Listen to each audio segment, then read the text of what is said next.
ধন্যবাদ জ্ঞাপন কৰিছো।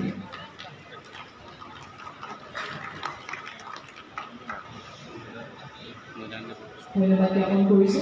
আমাৰ পৰৱৰ্তী স্পৰ্টছ ক্লাবটোৰ নাম হৈছে এভাৰলাইন স্পৰ্ট ক্লাব।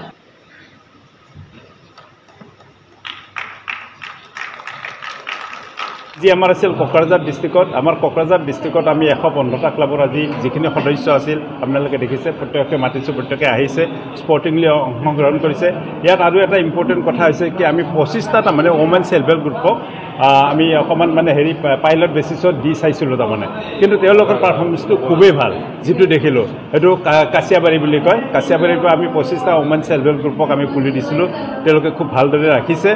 তো গতিকে এওঁলোকক আমি এইকাৰণে 50,000কৈ দিছোঁ যাতে এইটো আমাৰ মানে এটা মেনেজমেণ্টৰ কাৰণে আৰু গছৰ পুলিবিলাক যাতে আমাৰ 100% যাতে আমাৰ ছাৰ্ভাইভেল আমি দেখিবলৈ পাওঁ। কাৰণ আপোনালোকক ইতিমধ্যে মই কৈছোঁ যে প্ৰতিটো গছৰ এটা মূল্য আছে। প্ৰতিটো গছে আমাৰ গোটেই এণ্টায়াৰ পিৰিয়ডটোত আমাৰ 2.9 মেট্ৰিক টন আমাৰ কাৰ্বন ডাই অক্সাইড শোষণ কৰি লয়। তো গতিকে এডাল গছ থকা মানে আমি 2.9 মেট্ৰিক টন আমি কাৰ্বন ডাই অক্সাইড আমি ধুনীয়াকৈ এইটো শোষণ কৰি ল'ব পাৰোঁ। গতিকে ক্লাইমেট মিটিগেশ্যনৰ কাৰণে এইটো এটা বৃহৎ পদক্ষেপ আমাৰ অনাৰেবল চিফ ছাৰৰ। আৰু ইয়াৰ লগত আনুষংগিক যিখিনি কথা আছে মই ইতিমধ্যে আমাৰ মোৰ শ্লাইডৰ জৰিয়তে দেখুৱাইছোঁ যে তাত আমি এটা খুব ইম্পৰ্টেণ্ট বস্তু আমি গ্ৰীণ বডোলেণ্ড মিছনত সংযোজন কৰিছোঁ। এইটো হৈছে মিয়াকি ফৰেষ্ট। মিয়াকি ফৰেষ্টটো হৈছে জাপানিজ মেথড অফ মানে ফৰেষ্ট ক্ৰিয়েশ্যন। আৰ্বান এৰিয়াবিলাকত এইটো কৰা হৈছে আজিকালি। তো এইটো এইকাৰণে কৰা হয় যে খুব কম সময়ৰ ভিতৰত আমি এটা ফুল ফ্লেজেড মানে ফৰেষ্ট এৰিয়া পাবলৈ সক্ষম হওঁ। মিনিমাম এৰিয়াত আমাৰ আপোনালোকে দেখা পাব আমি যেতিয়া চেৰিমনিয়েল মানে ট্ৰেন্সপ্লেণ্টিং কৰিম BTCৰ কাষৰ যিটো প্লট অলমষ্ট ৰেডি হৈছে, তো সেইটোতো আপোনালোকক আমি নিমন্ত্ৰণ কৰিম। আৰু এটা কোকৰাঝাৰ মেডিকেল কলেজৰ ভিতৰত আমি লৈছোঁ, সেইটো লেণ্ড প্ৰিপাৰেশ্যন চলি আছে।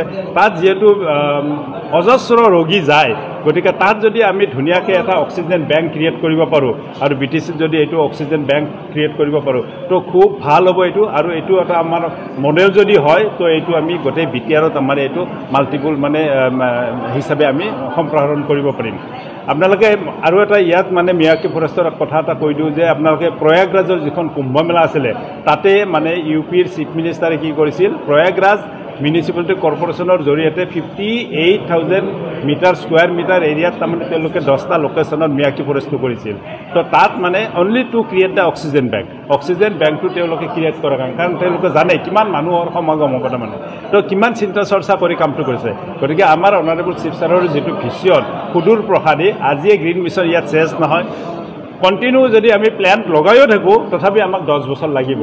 যিখিনি আমাৰ মানে BTRত যিখিনি আমাৰ ফৰেষ্ট লছ আছে অলমষ্ট 44,000 হেক্টৰ এৰিয়াত আমাৰ ফৰেষ্ট লছ আছে তথ্যমতে। গতিকে সেই এৰিয়াখিনি যদি আমি কম্পেনছেট কৰিব লাগে আমি এডালো গছ নমৰাকৈ আমি সংৰক্ষণ কৰিব লাগিব, তাত ডাঙৰ দীঘল কৰিব লাগিব।